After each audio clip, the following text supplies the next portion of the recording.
Have you ever wondered if giants really exist? We've heard stories about them in myths, legends, and religious texts, but is there any truth to these tales?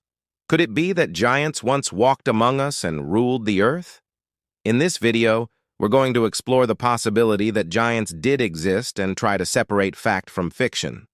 We'll draw upon ancient texts like the Bible and consider the intriguing suggestions made by various cultures throughout history. But before we begin our journey into the world of giants, let me ask you a question. What do you think? Did giants exist, or are they just a figment of our imagination? Share your thoughts below.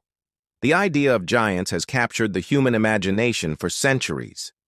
From the biblical account of Goliath, the giant slain by David, to the many myths and legends of other cultures, the concept of giants has persisted throughout history. In recent years, the theory that giants once roamed the earth has gained traction among some circles who believe that evidence of their existence can be found in ancient texts and archaeological discoveries. One of the most compelling pieces of evidence cited by those who believe in giants is the Bible. The Bible contains several references to giants, the most famous of which is the story of Goliath, the Philistine champion who was killed by the young shepherd David. According to the biblical account, Goliath was a member of a race of giants known as the Rephaim, who were said to have been descended from the fallen angel Samael.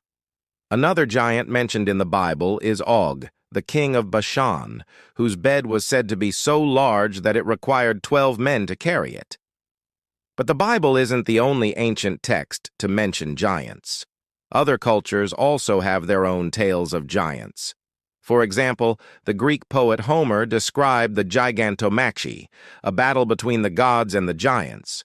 And the Norsemen had their own legends of giants, such as the story of the death of Kvasir, a giant whose blood was said to have given the gods their wisdom. Some people believe that the mention of giants in ancient texts is evidence that giants did exist.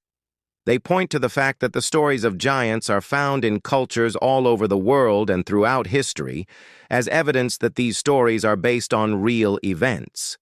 However, others argue that the stories of giants are simply mythology and that they should not be taken literally.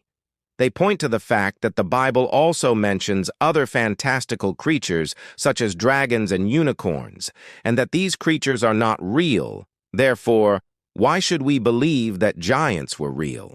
There's been a lot of debate over whether or not giants actually existed. Some people believe that they did, pointing to ancient texts and archaeological finds as evidence. Others argue that giants are nothing more than a myth. So what do we really know? Let's take a closer look at the available evidence. One of the main pieces of evidence for the existence of giants comes from the Bible. In 1 Chronicles 20 verse 5, it says that there was a war again between the house of Saul and between the house of Jonathan, and there met him a man of big stature, a Gittite whose spear shaft was like a weaver's organ. This passage describes a man named Goliath, who was a Gittite, a member of a group of people who lived in the region of Gilead. The passage describes Goliath as being of great stature, which is often translated as giant. However, the Hebrew word translated as giant in this passage is actually a term used to describe someone who is tall or powerful. It's not necessarily a direct translation of the word giant, and scholars disagree over what exactly it means. Some argue that it simply means tall or powerful, while others believe that it does indeed mean giant. If it did mean giant, then this would be some evidence that giants did exist. But as we mentioned earlier, the word doesn't necessarily translate directly to giant, and scholars are divided on its meaning. Another passage that mentions a giant is Deuteronomy 2 verse 20-21.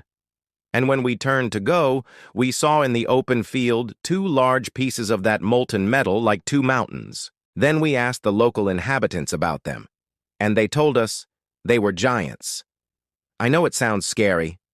This passage is part of Moses' account of the Israelites' journey through the wilderness after leaving Egypt. In this particular passage, Moses describes seeing 2 large pieces of metal that looked like mountains. He then goes on to say that the local inhabitants told him that they were giants. However, it's important to note that this is a second-hand account. Moses didn't see the giants himself, but rather he was told about them by the local inhabitants.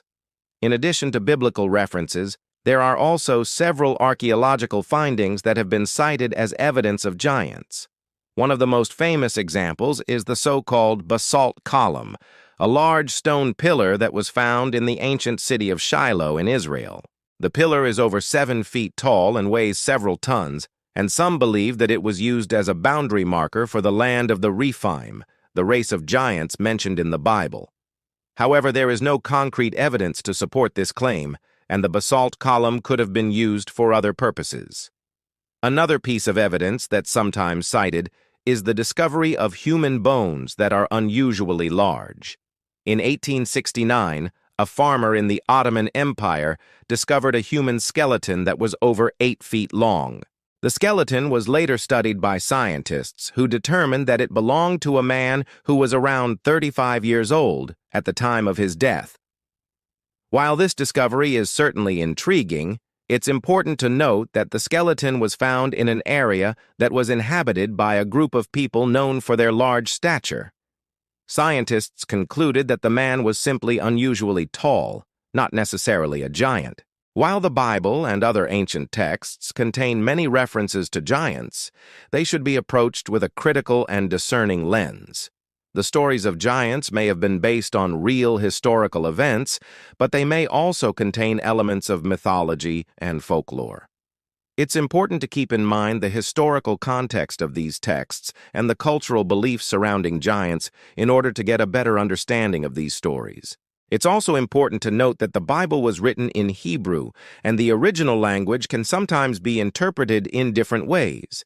Many of the descriptions of giants in the Bible are metaphorical or symbolic and should be interpreted as such. For example, the book of Revelation contains a vision of a beast that has 7 heads and 10 horns, and one of the horns is described as being like a lamb. Some people believe that this passage is a prediction of the Antichrist, while others believe that it's a symbolic representation of the Roman Empire. Despite the lack of concrete evidence, the belief in giants continues to persist in modern times. Some people believe that giants did exist, and that evidence of their existence can be found in ancient texts and archaeological discoveries. Others argue that giants are nothing more than a myth. Ultimately, the question of whether or not giants existed is one that may never be fully answered. The available evidence is often open to interpretation, and there is no single definitive source that can provide a clear answer. However, the belief in giants continues to fascinate people, and the stories of giants continue to be told and retold. So what do you think? Did giants exist? I'd love to hear your thoughts in the comments below. And if you enjoyed this video, don't forget to subscribe for more videos on ancient history and mythology. Thank you for watching, and I'll see you next time.